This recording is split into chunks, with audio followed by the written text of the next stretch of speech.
This video will be our first where we actually start to look at different animal groups and look at their form and function. But before we get into that, we want to specifically look at the group of protozoans from which animals are derived. So protozoans are a paraphyletic group, meaning that they don't include the ancestor in all descendants, because all of the different multicellular animals and plants and fungi that you're familiar with are derived from different groups of protozoans. So some protozoans gave rise to plants, others gave rise to fungi, and others gave rise to animals.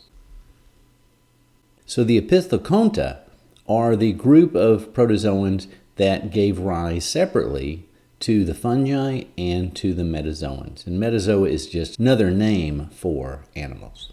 So there are lots of molecular evidence, so genetic evidence that animals are derived from this specific group of protozoans called the Choanoflagellates. But if you look at the structure of the Choanoflagellates, you can also see that they share some structural similarity to specific cells in certain animal groups. Now this split here, the origin of metazoans from the Choanoflagellates, this ancestral group, that split occurred about 800 million years ago, based upon molecular clock evidence. So let's look at the similarity of the Choanoflagellate, shown here on the left, to some of the animal cells. We'll specifically look at the feeding cells in sponges, the porifera, which is the first group we're going to talk about.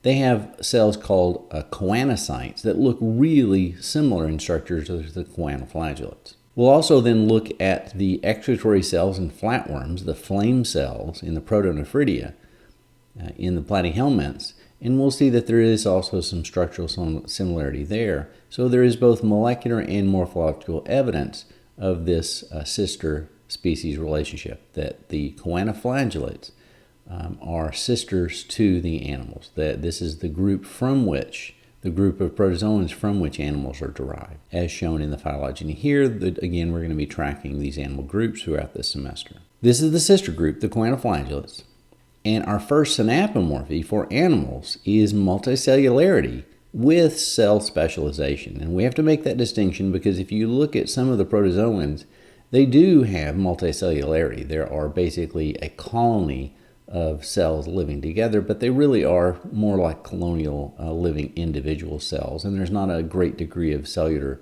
specialization. All of the cells of, say, a volvox pretty much are the same. But when we get into animals, we're talking about multicellular organisms where different cells have different special functions, and sometimes are even forming tissues and organs. So our first group that we're going to cover are the poriferans. This is the earliest group of animals. There are about 15,000 species of sponges, and as I go through these different animal groups, I'm going to give you the number of species just to kind of give you a sense of how diverse they are. But this is not something I want you to memorize. I just want you to get a general sense for which groups are fairly diverse and which groups are a little more specialized and don't have very many species. One of the things that you're going to see is that diversity of species oftentimes is tied to environmental habitat variation that they exist. And you can see sponges in primarily the marine environment, but you can also see them in freshwater in a few cases. But in the marine environment, they can be found in a variety of different habitats.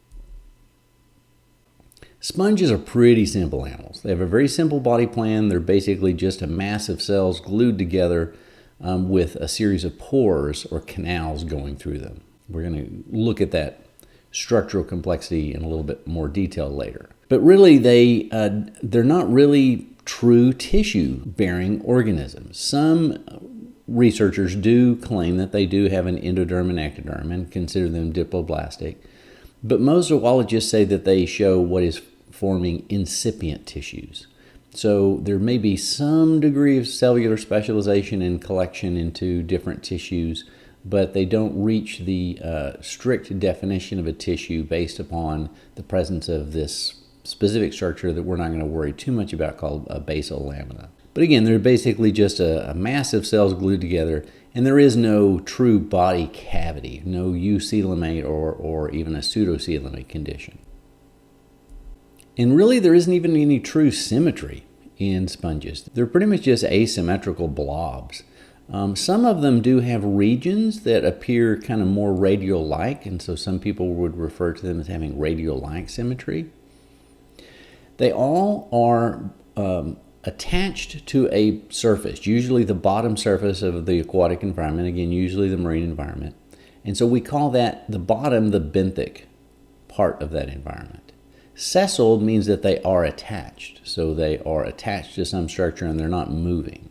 Now some can technically crawl really slowly using these ciliated cells at their base, but for all practical purposes they are sessile. Now as far as the structural complexity, they can be formed in three basic body architectural styles called asconoid, synconoid, and leuconoid. So the asconoid is the simplest type, and it's associated with basically having one series of pores that lead to canals that lead into the body and then immediately join the major excurrent pores. And we'll talk about the names of these pores in a minute.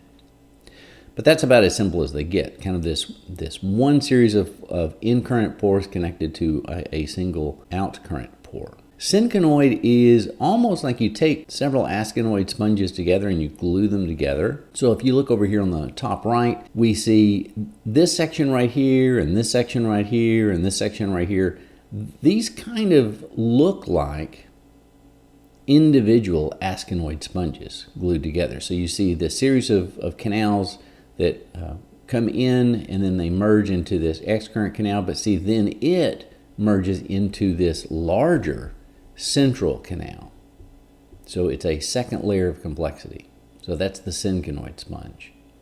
Now a leuconoid sponge, imagine you take a series of these synconoid sponges and glue them together into like a ball. So this outcurrent pore here, the osculum, you see there are multiple oscula in this now leuconoid sponge. So the leuconoid sponge is the most complex. And it just means it has a more complex series of interjoining canals where the water is moving through the body of the animal. All right, let's talk about these pores themselves. So sponges have a series of incurrent pores that are relatively small called ostia. A singular one would be an ostium. These then lead into the body, and we'll talk about the function of why there's water flowing through these animals here in a minute. But then the water then flows out an osculum, or if there's multiple, oscula. So incurrent pores versus excurrent pores. All right, well, let's talk about support and skeletal systems in sponges. Sponges are, again, just a mass of cells, typically, that are held together in large part by these extensive protein fibrils made up of collagen. Collagen is the most widespread protein in the animal kingdom. And in sponges, the collagen typically is given a specific name called spongin. So spongin is the sponge-specific collagen. So we have spongin holding these animals together, but you also see that the cells are embedded within this mesohyle or mesenchyme, this gelatinous matrix, this acellular kind of gel-like substance. So that is going to be covering the collagen fibers and the cells that are embedded within it, and then also these spiny structures called spicules. And sometimes embedded within the mesohyle or mesenchyme, sponges will also incorporate other foreign materials like sand or other animal parts to provide some skeletal support. Well, let's talk more about those embedded spiny structures in the mesohyle. These are called spicules. They're rigid support structures made up of either calcium carbonate, so chalky-like material, or in some cases silica, which gives it more of a glass-like appearance. And if you look at a dead sponge in which the mesohyle has, or mesenchyme has kind of been washed away and all of the spongin is also removed, and it just has this crystalline, siliceous skeleton, it looks like a very fine glass-like structure. And that's actually what's shown here with this Venus's flower basket. This is actually a traditional wedding present in Japanese cultures in which It's a wedding present because it's a beautiful structure for one, but as the sponge grows, it is invaded by a pair, a male and female shrimp. And as the sponge grows, it actually grows to the point where it closes off its top and the ostia are too small for the growing shrimp that are inside. So the shrimp basically are stuck within the Venus's flower basket, which it's actually a symbiotic relationship that we'll talk about a little bit more later, but the shrimp are provided a nice protective structure to live in, and they're also being fed. They're feeding off of some of the food products that the sponges are drawing through their body. So in this situation, the shrimp are benefiting from this symbiotic relationship. Sponges probably don't get too much out of it, so it's more of an example of a commensalism. Now, there are no muscles, there is no muscular system in sponges, but they do have certain cells that have some contractile abilities, and these are called myocytes. The myocytes can be found specifically in the lining of the wall of some of these transport canals where water is moving, and also in the edges of the ostia and the osculum that allows them to kind of close up and help to regulate water flow. There's also no nervous system in sponges, but they do have certain sensory cells that have structures called sensory cilia that are attached to them. And this allows them to kind of sense the movement of water, perhaps some chemical sensing as well. And then there is just simple cell-to-cell neuroelectrical or chemical communication between neighboring cells, but no real extensive system. But what this does allow them to do is coordinate changes in water flow and, again, to open and close these ostia by sending signals to the myocytes. Well, if you're an animal that can't move, you've got to somehow get your food to come to you. And so these are sessile filter feeders. They basically draw water through their body, entering through the ostia, remember the in-current pores. Then they pass through a series of chambers, again, depending on if it's the complexity of the sponge, if it's asconoid, synconoid, or leuconoid. And these inner linings, these inner chambers, are lined by two types of cells. These cells right here are called the choanocytes, and these are the ones that look a lot like the choanoflagellate ancestors.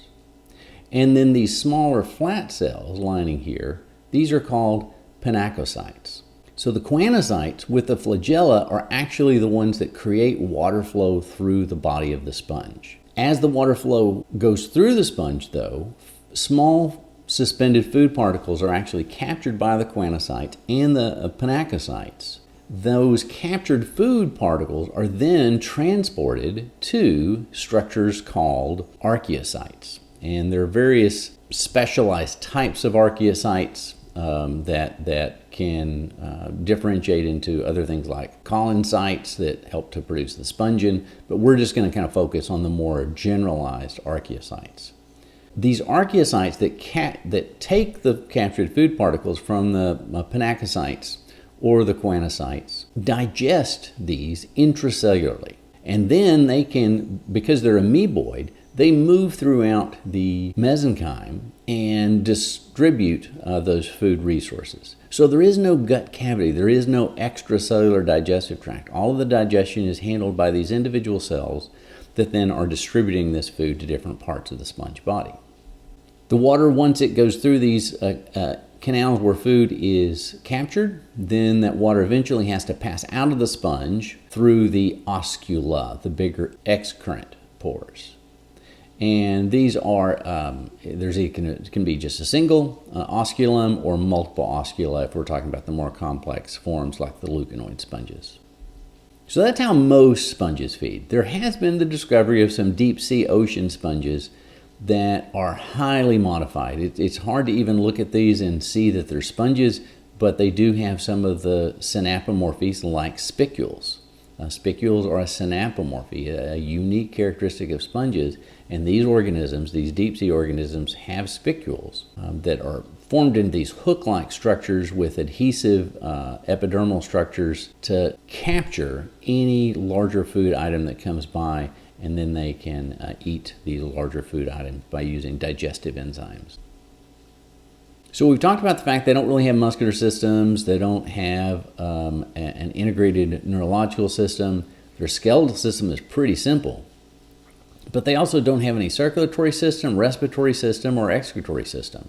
These archaeocytes, again, they're what's moving the food through the body, delivering digested food materials, but they're also collecting metabolic waste. And these nitrogenous waste and digestive waste are moved by the archaeocytes to these excurrent canals for expulsion through these excurrent pores, the oscula.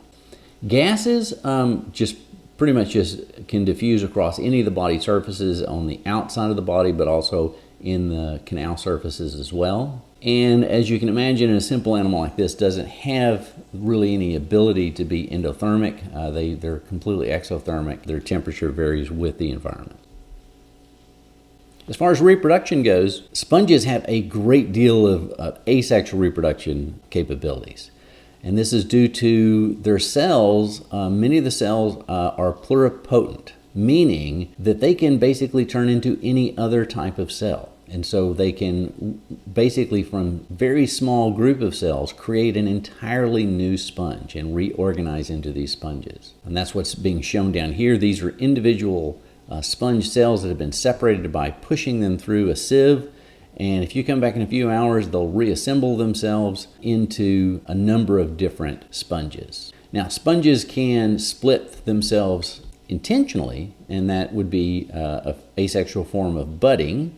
Like, for example, some of those more vase-shaped sponges with multiple arms, if one of those arms breaks off from the parent sponge, it will become a separate individual, but a clone. But any kind of damage to the sponge, again, if you shove one through a sieve or a screen, it will form a lot of new baby sponges. And this is how people that run bath sponge farms, cleaning sponges, the square or kind of rectagonal sponges you buy in Walmart or something in the cleaning aisle, those are not real animal sponges. But some people do use the collagen part of a dead sponge once the spicules have been removed in a bath sponge as a bath sponge. And people that grow these basically can produce multiple new sponges by purposely fragmenting in teeny tiny little baby sponges that they then grow.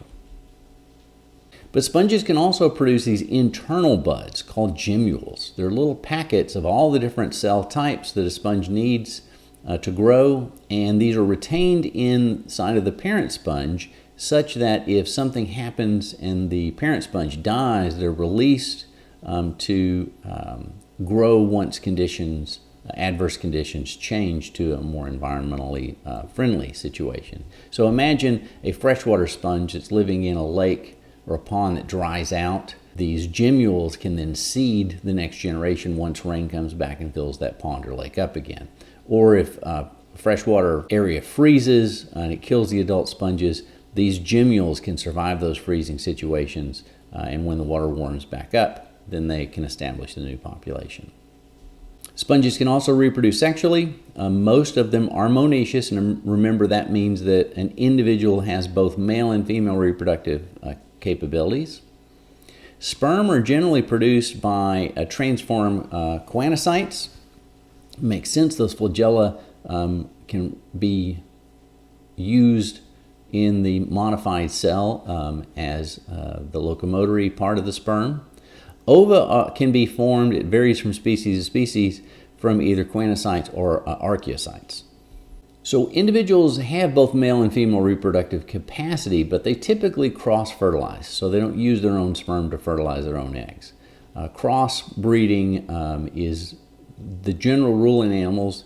Inbreeding in general has some negative genetic consequences to it.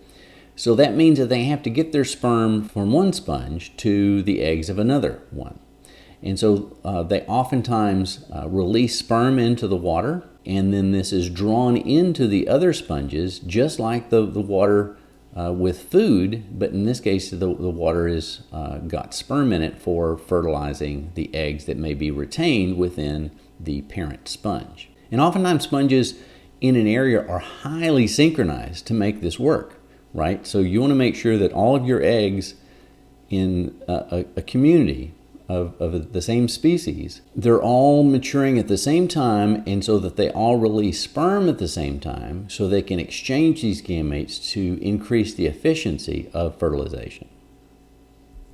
Most sponges have isolecithal eggs, so there's not a great deal of yolk associated with that, and so that leads to typically holoblastic cleavage, and it's a more radial cleavage pattern, as you can see here in the 16 cell stage, where you get these nice columns lining on top of each other. But there's really no true gastrulation or blastopore formation here, so we're really not yet to the deuterostome protostome kind of distinction. Most sponges show viviparity. So this means that they're producing larvae, which are called parenchymal larvae, and they give birth, basically. They release these live larvae after they've been held within the body of the parent for a period of time to allow them to grow, and they actually are feeding them. That's what makes this viviparity, remember. Viviparity is associated with nutrients being passed from the parent individual to the offspring. And so a sponge, while it's feeding and getting resources for itself, it can also pass on those nutrients to its parenchymal larvae before they're released. And that makes sense, right? Because remember, they're isolecithal, even amount, and not a lot of yolk. So this provides just a little bit of extra chance that your offspring are going to survive. There are some species, however, that are oviparous, so both egg and sperm are released into the water column, and fertilization and development have to occur externally. But that's a relatively rare situation in sponges. And synchronization is also the rule in species like that, so that sperm and egg of different individuals can find each other. So I mentioned the parenchymal larva being released from the parent individual in a viviparous situation. These are free-swimming larvae. So we talk about the adult sponges as being sessile, attached to the benthic substrate and not moving. But the parenchymal larvae are the dispersal phase. It's really important for them to be able to swim, and this is really crucial for the life history cases for filter feeding animals, because think about it, if you're a filter feeding animal and you have to just rely on the food that's floating around you, you don't want to set up shop right next to, in this case, mom, dad, since it's a monoecious species. But your relatives, you don't want to compete for food with your relatives. And so if you can disperse as far away as possible to a good habitat where you can get food, but you're not competing with your parents. And so this dispersal phase, by having a mobile parenchymal larva, is really important.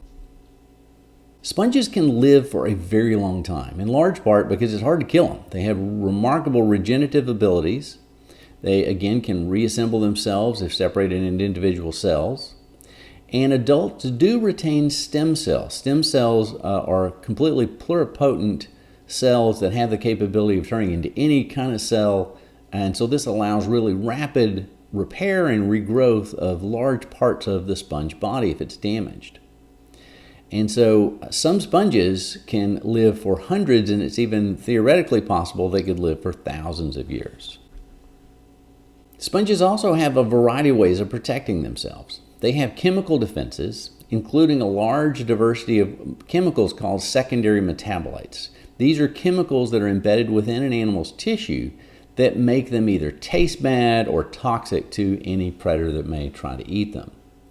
Now, it turns out the pharmaceutical industry has figured out that some of these chemicals can be used as therapeutics. And so they're actually producing anti-inflammatory, anti-tumor, and antibacterial drugs based on some of the chemicals that are produced in nature by sponges. Shouldn't surprise you also that the spicules also provide protection against any predator that tries to take a bite out of a sponge. That spiky support structure can also provide a defense against predation.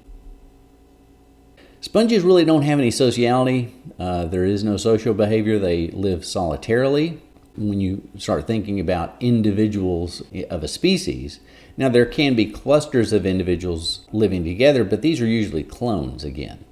These are buds of the same individual. But sponges do provide a habitat for a complex community of other organisms, including echinoderms, As you can see here, this is an animal called a brittle star, which is an echinoderm we'll talk about later in the semester. Mollusks sometimes live in or near sponges. Certain fish do. Crustaceans, you can see a crab kind of peeking out from the inside of these Venus flower baskets. And I've already told you about the shrimp that can live in here.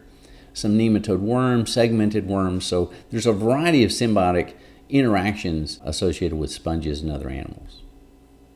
Now, some sponges actually live on mollusk and crab shells. This is a mutualistic situation in many cases where the sponge is rewarded with mobility suddenly. It can actually move now as the crab on which it's growing moves.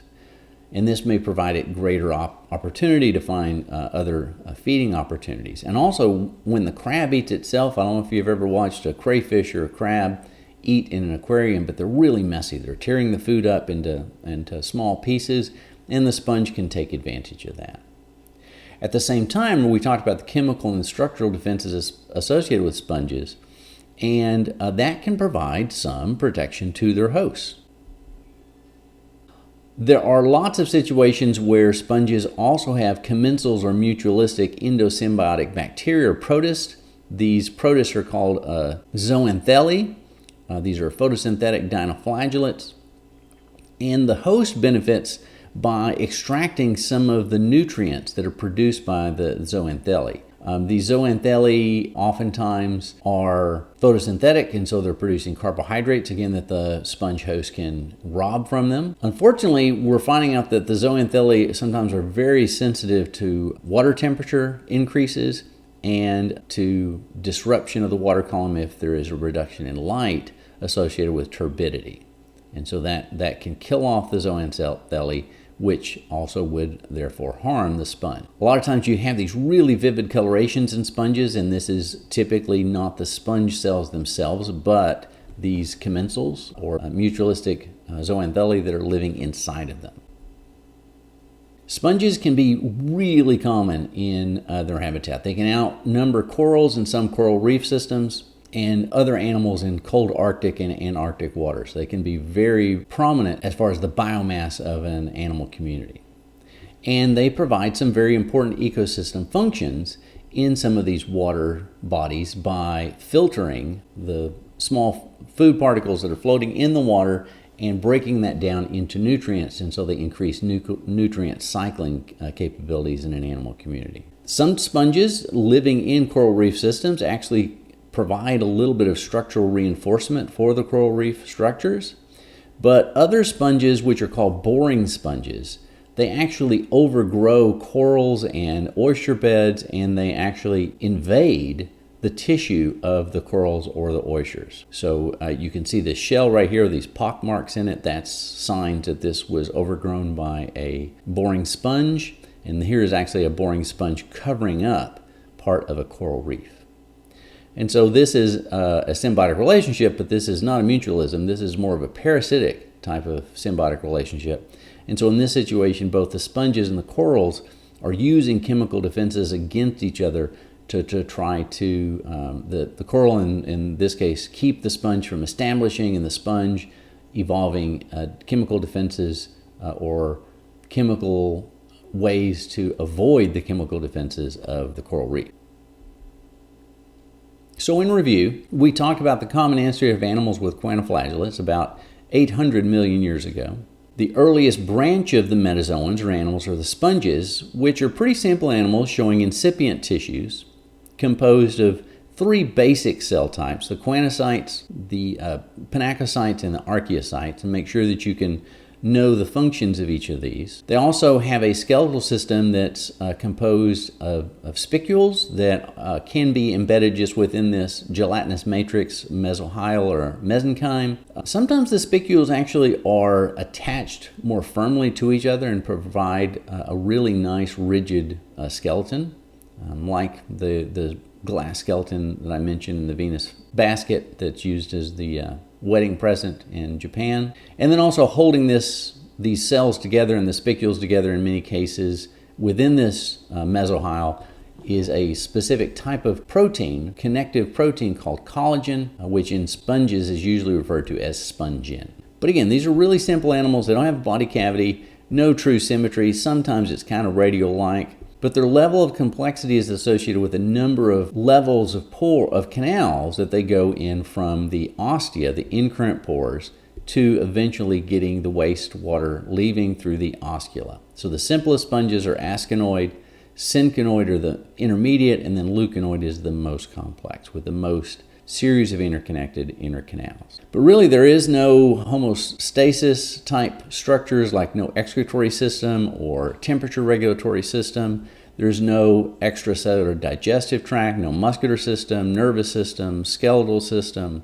The closest thing to a muscular system is myocytes, some cells with some contractile abilities, and the only really sensory cells are associated with these sensory cilia that are located in certain areas that may provide a little bit of tactile and chemical sensing and may be able to communicate with the myocytes. Reproduction can be pretty complex in sponges. They have a lot of asexual fragmentation and budding, but then they can also reproduce by these internal gemmules asexually. Sexually, they are monoecious in individuals both male and female. They typically show viviparity, but some species are oviparous. Pretty small, not nutrient-rich eggs. They're isolecithal, showing holoblastic radiocleavage, and really isn't that complex of developmental series after cleavage. There's no gastrulation or blastopore formation, but you do form these parenchymal larvae, which are important for dispersal, because these are benthic sessile filter feeders, and the parenchymal larvae allow you to disperse away from your parent. They can have the potential for long life, in large part because of their ability to repair tissues that have been damaged, and they also have chemical and structural defenses, as we mentioned. They are solitary, they don't live socially, but they can be very abundant in the environments that they live in. They are a major contributor to many marine animal communities. And many times they have lots of symbiotic associations, sometimes mutualistic, sometimes commensal, sometimes parasitic. And one of the more important mutualisms they show is the possession of these zooanthellae, dinoflagellates, where they provide a nice place to live for the zooanthellae, but then they have to pay rent by providing nutrients such as photosynthetic products.